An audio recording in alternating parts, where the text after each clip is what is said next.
యాక్చువల్‌గా మీరు ఇంతకుముందు విజయ్ గారిని కూడా కలవడం జరిగింది. ఆయన తలపతి విజయ్, మీరేమో పురచ్చి తలపతి విశాల్ కదా! సో, మరి అంటే ఆయన పార్టీలో అంటే ఆయన పొలిటికల్‌గా మీ సినిమా ఫీల్డ్ నుంచెళ్ళి పొలిటికల్‌గా పెడుతున్నారు కదా! సో, ఆయన పార్టీలో జాయిన్ అయ్యే అవకాశం ఉందా? ఒకవేళ మీరు వస్తే రాజకీయాల్లోకి, లేదంటే మీరు సెపరేట్ జెండా, అజెండా లాంటివి ఏమైనా ఉంటాయా? అండి, రాజకీయం అనేది సమాజ సేవ. సమాజ సేవ వచ్చి నేను అమ్మ పేరులో ఎన్‌జీఓ నడిపిస్తున్నాను ఎన్నో సంవత్సరాల నుంచి. ఎంతోమంది ఎన్‌జీఓలు నడిపిస్తున్నాం, నా మిత్రులందరూ. మేము అందరూ కలిసి ఒకే అజెండా. తెలియని వ్యక్తులకి మంచిది చేయాలి. తెలియని ప్రజలకి వాళ్ళు కడుపు నిండా భోజనం పెట్టాలి. తెలియని కుక్క పిల్లలకి మాకు తెలియదు, వాళ్ళని ఎలాగైనా కాపాడాలి. ఏంటి వాయిస్ ఫర్ ద వాయిస్లెస్.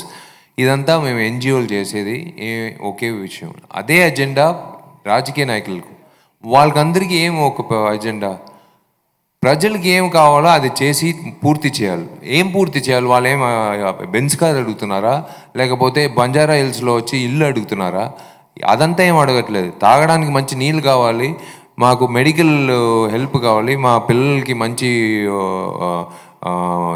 భవిష్యత్తు, ఉద్యోగం, మంచి చదువు కావాలి, మేము బతకాలి. అదే ఇన్ని సంవత్సరాల తర్వాత, ఇలా ఇండిపెండెన్స్ తర్వాత మనం ఒక పల్లెటూరుకి వెళ్తే ఇంకా నీళ్ళు ప్రాబ్లంతో ఉన్నప్పుడు మనకి లాగా ఉంటుంది కదా. అందుకే that's what I'm saying, that is the only reason. Join అవడం, వీళ్ళతో కలిపి చేయడం, వీళ్ళతో కాంబినేషన్ చేస్తే మనం వద్దాం, అలాంటి బుర్రంతా నాకు ఇంకా లేదండి.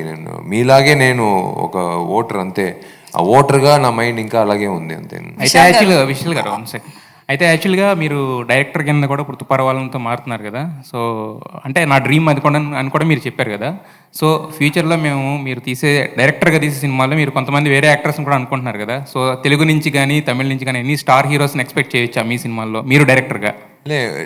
It's too early to talk about detective 2. ఒక పెద్ద బాధ్యత అది.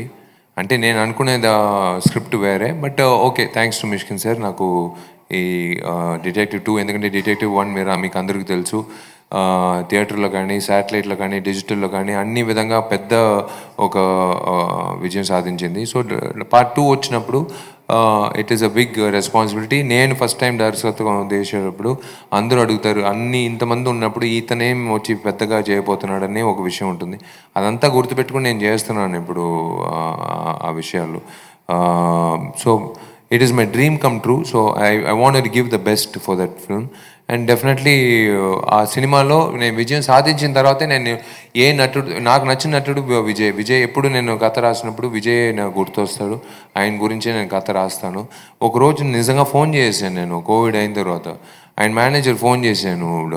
వెంటనే అదంతా ఆలోచన లేదు, నంబర్ ఇవ్వండి అని ఫోన్ ఎత్తి, సార్ ఇలా విజయ్ గారికి కథ చెప్పాలను. సార్ డైరెక్టర్ పంపించాను. కాదు సార్, నేనే సార్ డైరెక్టరు, విజయ్ కథ చెప్పాను. సైలెన్స్ ఉంది. సార్ నేనే సార్, విశాల్ సార్. అవును సార్, మీరు చెప్పారు కదా ఎవరు? సార్ అదే సార్ చెప్తున్నాను సార్, నేనే సార్ డైరెక్టరు, విజయ్కి ఒక కథ చెప్పాను. ఆయన అర్థం కాలేదు. ఆయన సార్ సరే సార్, నేను ఒకసారి చెప్పేసి వస్తాను, మీరు అడిగి ఒక అపాయింట్మెంట్ ఇవ్వండి సార్, నేను ఒక 1.5 hours టైం కావాలి సార్ కథ చెప్పడానికి. ఒకసారి జరిగింది అలాగా. So let's hope. మనం ప్లాన్ చేసేది లేదండి. రత్నం వస్తుందని మార్కెట్ని ముందు నాకు తెలియదు. మార్కెట్ని అయిన తర్వాత నేను అటు ఇటు ఇలా షూటింగ్ అప్పుడు నాకు ఒక అలవాటు, పల్లెటూరు వెళ్ళినా సరే, ఏ షూటింగ్ వెళ్ళినా సరే, అటు ఇటు వెళ్ళినప్పుడు ఎవరెవరు ఏం మాట్లాడుతున్నారు, మన గురించి ఎలాంటి ఏ విధంగా చూడాలని అనుకుంటారు, కోరుకుంటారు అనేది కనుక్కుంటాం. ఆ విధంగా చూసినప్పుడు చాలామంది వచ్చి విశాల్ వచ్చి పందెంకోడి బర్నీ పందెంకోడి పూజ విషయాలకు కావాలి సార్ చాలామంది చెప్పారు. మా ఇంట్లో కూడా అమ్మ వచ్చి పెద్ద హరి గారు ఫ్యాన్. అరే ఎప్పుడు హరి గారితో మళ్ళీ సినిమా చేస్తున్నాం అని చెప్పినప్పుడు నేను స్ట్రైట్గా హరి సార్ ఫోన్ చేసి, సార్ మన ఇద్దరు కలిసి ఒక సినిమా చేద్దామా సార్ అంటే ఆయన మురిసిపోయారు. అయ్యో నేను వస్తున్నాను సార్ స్వయంగా మీ ఆఫీస్కి అని చెప్పి అలా స్టార్ట్ అయింది. So I don't know what is my next step. ఒకవేళ తెలుగులో చేస్తే కనుక ప్రభాస్ గారా అంటే ఇందాక అన్నారు కదా, తెలియదండి. అంటే ఇప్పుడు విజయ్ గారు అని ఎలా అయితే తమిళ్లో అనుకున్నారో అలా తెలుగులో చేయాల్సి వస్తే ఒకవేళ పెద్ద డైరెక్టర్ కింద విశాల్ గారిని చూస్తే. లేదు, ఫస్ట్ నేను నన్ను పెట్టుకుని నేను ప్రూవ్ చేస్తాను, ఆ తర్వాత